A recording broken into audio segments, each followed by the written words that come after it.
Okay, here we go with the first exercise that's going to go along with our first backing track.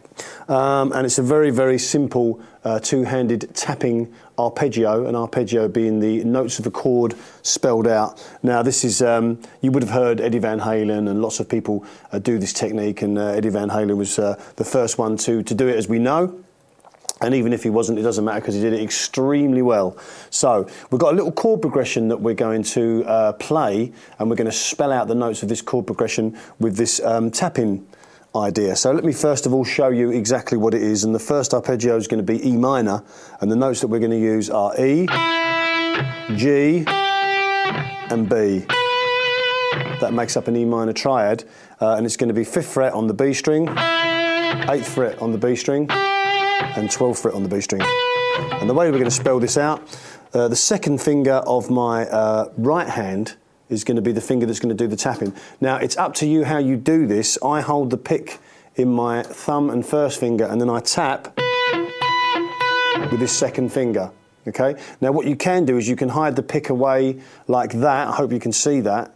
You can hide the pick away in that finger, and you can anchor on the string like that, and you can tap with your first finger. But what I tend to do is I keep it there so I can swap between the two techniques, you know, normal picking technique. So if I'm playing, and then I can just get it in there. And what I just do is I just rest this part of my palm on the strings like that, which not only mutes them, but it kind of, you know, and I think it's, if you basically look at that part there, that's the bit that kind of mostly goes along the neck, like that.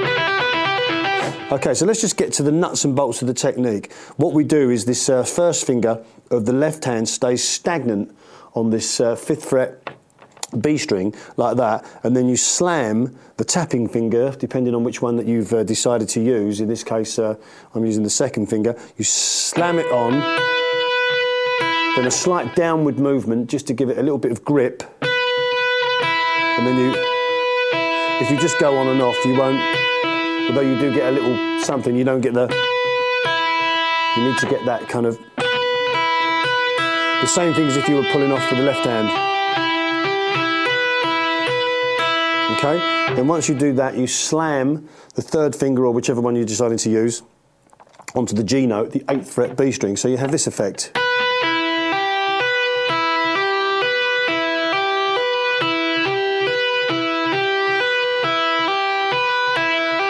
Okay, now it's 3 notes, and it's generally known as triplets, which is counted as like this: 1 and 2 and 3 and 4 and.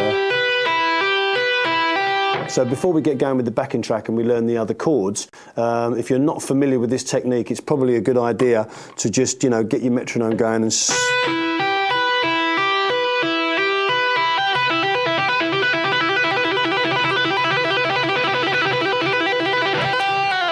just try and build that up. Okay, so let's get on with the chords. What we're going to do is we're going to do a bar of each chord, and I'll show you what the chords are and obviously where the notes are. So the first one is E minor.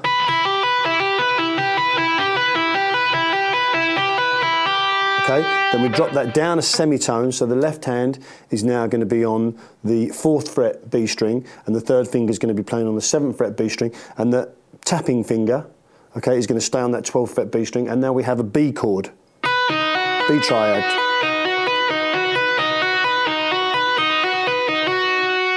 Okay, now we cross a string, and the first finger is now on the 4th fret G string, and I'm going to use my pinky to go up onto the 7th fret on the G string, and then tapping finger is going to be on the 12th fret G string, and then we have the same idea.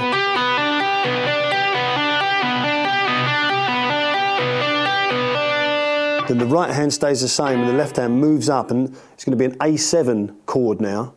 Okay, I'm not going to have the root in the chord, but it doesn't make any difference because we've got the 3rd, we've got the 5th, and the 7th, and the backing track will make up for the root for us. But trust me, it is an A7.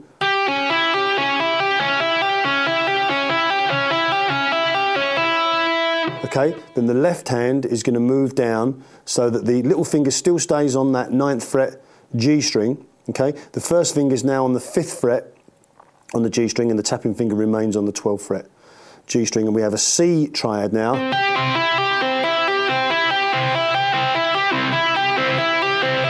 We move everything down a fret. So now the first finger is on the 4th fret G string, the pinky is now on the 8th fret G string, and the tapping finger is now on the 11th fret G string, and we now have a B chord, but this time on the G string.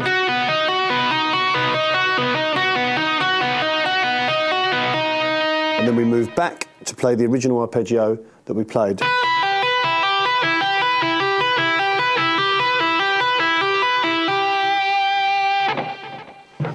Okay, so what I'll do is I'll play it along with the backing track, and you'll be able to hear how the chord changes, how the chords change, and how the arpeggios move along with the chord. It's quite a simple exercise, but it's a really good one to nail this basic technique, and then once we've done that, we'll move on to some variations.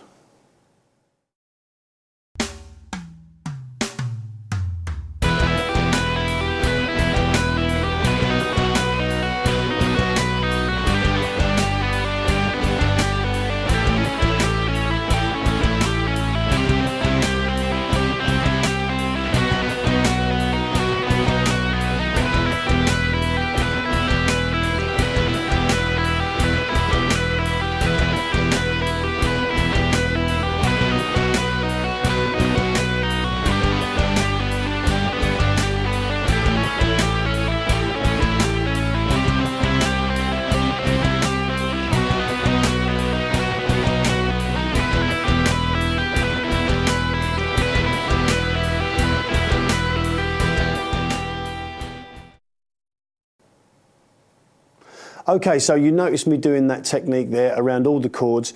Very simple. You probably wouldn't do it that slow in reality, but it's just a good way to build up the chops. Now, just a little bit more on the technique. Hopefully, by doing it that slow, you saw me taking the tapping finger and doing a pull-off like you would with your left hand. You know when you do a pull-off like this? Well, I want you to recreate that exactly with your tapping finger. So when this 5th fret is fretted, for example, 5th fret fretted. When this 5th fret is fretted, okay, you just tap this finger down and then just pull it off. But once you've slammed it on the fret, head towards the ground a little bit. And then make sure you slam that finger.